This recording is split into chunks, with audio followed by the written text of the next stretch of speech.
The miracle stories of Jesus, they're just fun. They're just good stories. Feeding 5,000 people with 5 loaves, 2 fish. I mean, it's just an inspiring kind of story. And you could kind of leave it on the level of entertainment, I suppose, if you want. But if you want to dig into one of these stories, maybe a good strategy is to put yourself in the shoes of someone or look at it from a particular group's point of view. You might, for example, look at this story from the point of view of the people who were there. Because you'd pick up 2 things, perhaps. One, that, wow, Jesus cares about these people. I don't know if they knew that Jesus was trying to get away to mourn the death of his cousin, John the Baptist. Maybe they did not know that. But clearly, Jesus is giving of himself to heal them and now to feed them. And so there's some inspiration in that.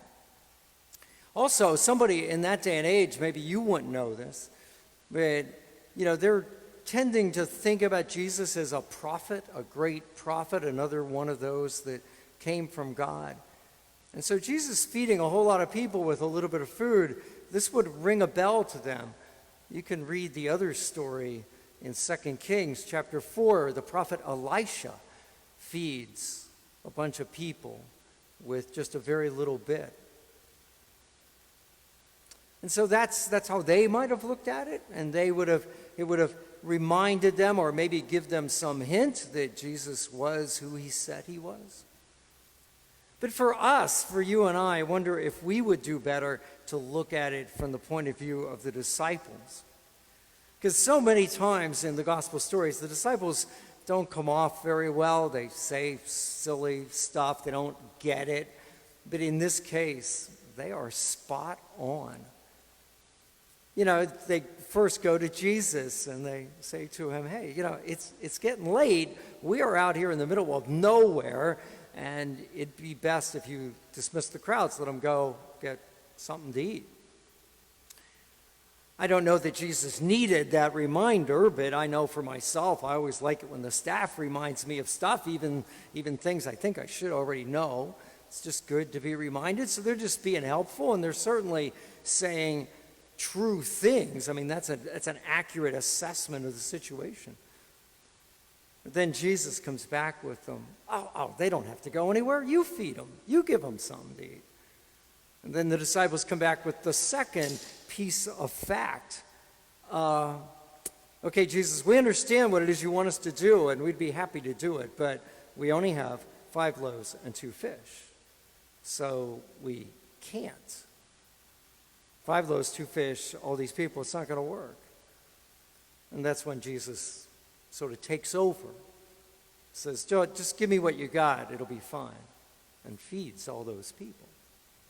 I was just wondering if by chance you ever had that happen to you, where you told the good Lord a couple of facts, things that were true, and the good Lord was not really satisfied or wanted to do more. I'll give you a really great example. It would have happened about 10 years ago. I'm discerning, I've sensed that God wants me to quit my job, go to seminary, be a priest. I got that sense in my head that is what's going on. But part of that is I needed to keep discerning. I needed to keep praying about it to see if indeed what I was sensing really was from God. And one of the things I did, I remember this distinctly, I kind of, if you will, in an attitude of prayer, sat down to have a conversation with the good Lord about whether this actually made any sense, whether my being a priest made any sense to anybody. And as I was praying about it, it was pretty obvious to me that there were things that I was good at that would suit being a priest in a parish. Like, in other words, I could see how it matched up very well. But there were other parts of things that I knew a priest would do that did not match up at all. I could tell you, for example, I don't think I'm exaggerating this. Up until the time I went to seminary, I don't know that I was ever in a hospital more than 10 times for any reason at all. To visit people, to be there myself. I just knew nothing about hospitals and visiting the sick. And I also was clearly, from my childhood, remembered how much I admired my dad, who would go to funerals and always knew exactly what to say. And I never felt like I said the right thing at all. I kind of felt like I was just stumbling around saying dumb, stupid stuff. And so it was clear to me, I kind of said to the good Lord, hey, I think I sense you want me to be a priest, but, could I just tell you a couple facts here? I'm going to be good at this. I don't know about this. I don't know if this is going to work.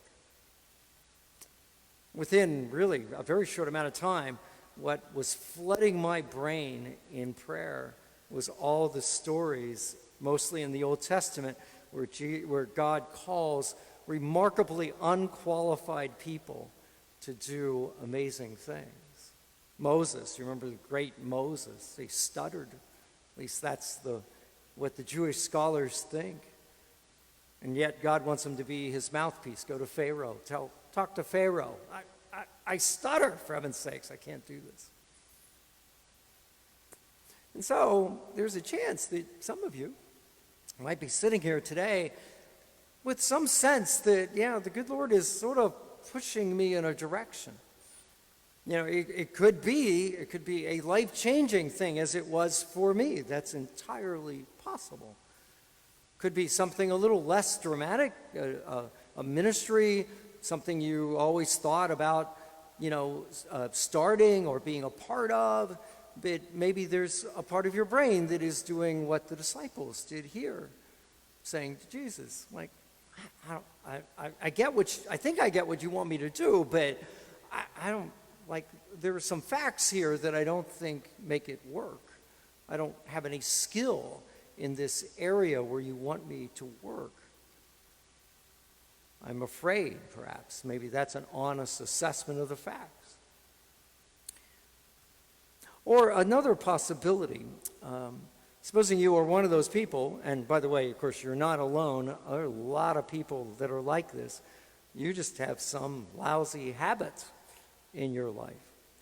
Maybe it's not crazy awful. Maybe it's just bad, but it doesn't matter. Some habit in your life, and the good Lord does not want you to continue doing this. And so the good Lord is saying, you should give that up. You should stop doing that. But what is your factual thing back? It was like, oh, well, God, okay, I get it. I understand you don't want me to do this, but you got to understand, like, this is how I was raised, or, I've been doing this for years and years and years and years. It's a chemical thing in my head, whatever it is.